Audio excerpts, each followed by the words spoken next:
right, besties, let's get into it because we have some serious tea to spill. Kelsea Ballerini and Chase Stokes have been serving couple goals on Instagram for nearly 2 years now. But according to matchmaking experts, their picture perfect love story might have some major red flags. And listen, when the professionals start side eyeing a relationship, you know we have to dig into it. So today, we're breaking down all the messy details, Kelsey's rebound energy, the PR perfect relationship vibes, and whether or not this whole thing is built to last or just a cute little detour on the road to something real. Buckle up, because this is going to be a ride. Red flag number 1, the rebound romance. That's moving way too fast. Okay, let's be real.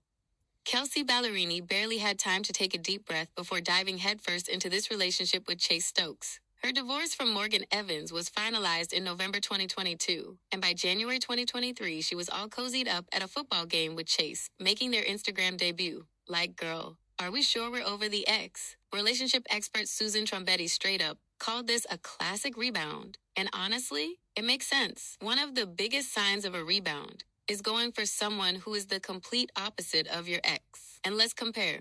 Morgan Evans, a country singer, more reserved, very Nashville coded. Chase Stokes, a Hollywood guy, an Outer Banks heartthrob, beachy, fun, and totally different. And let's not forget, when she went on Call Her Daddy, she admitted that she slid into Chase's DMs before even watching his show. Like, what? She just picked a guy and went for it. That's giving I need a distraction, not I found my soulmate. Oh, and while you're here, don't forget to like, subscribe, and hit that notification bell because we are always keeping you updated on the latest celebrity chaos. Now let's get into the next red flag. Red flag number 2, the perfect Instagram couple illusion. Now, if you've scrolled through Kelsea and Chase's feeds, you'd think they were the happiest couple alive. But let's be real, when a couple is too perfect on social media, something's usually off behind the scenes. And guess what? Our matchmaker agrees. Susan Trombetti literally said that the way they present themselves online feels a little too curated. Like, of course they're not going to post their fights,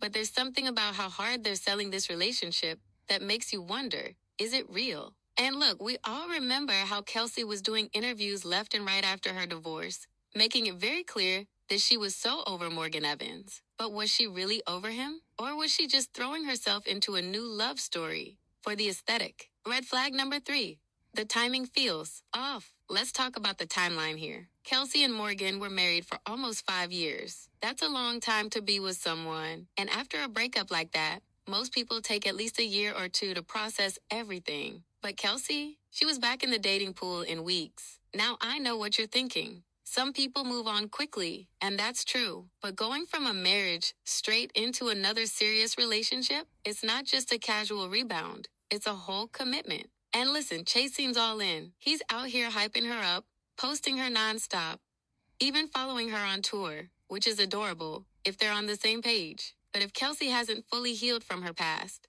this is going to get messy fast. All right, y'all, let's take a quick reality check. Are Kelsea and Chase actually in this for the long haul? Or is this just a very public fling that's eventually going to crash and burn? Let's break it down. Are we seeing wedding bells or a slow burn breakup? Okay, let's be fair, maybe Kelsea and Chase do have something real. Maybe this isn't just an Instagram relationship, maybe it's not just a rebound. But even if they're serious, are they actually built to last? Because right now, it's feeling very hot and heavy, very honeymoon phase. But what happens when the excitement dies down? When Kelsea has to stop touring, when Chase isn't filming, when they actually have to sit with each other and face real life? If this was true love, wouldn't there have been a little more time to process things first? Wouldn't it have been a little less rushed? And let's be real, Hollywood couples love to serve us a fairy tale in the beginning, but we all know how this story tends to end. Alright, so what's the final verdict? Is Kelsea and Chase's relationship the real deal? Or are we watching a slow-motion train wreck disguised as an Instagram fairy tale? Here's the thing. Maybe they really are happy. Maybe Kelsea did heal from her divorce at record speed. And maybe Chase isn't just a fun rebound. But let's not ignore the facts. Their relationship moved fast. They're playing the perfect couple on social media. And Kelsea herself has admitted to being a little impulsive when it comes to romance. So is it love or is it just a perfectly curated distraction? Only time will tell. But if history has taught us anything, it's that Hollywood relationships are all fun and games until they're not. Let me know what you think in the comments. Are we looking at a future wedding, or should we set a timer for their inevitable breakup post? And of course, don't forget to like, subscribe, and hit that notification bell so you never miss a sip of the tea. Until next time, besties stay messy.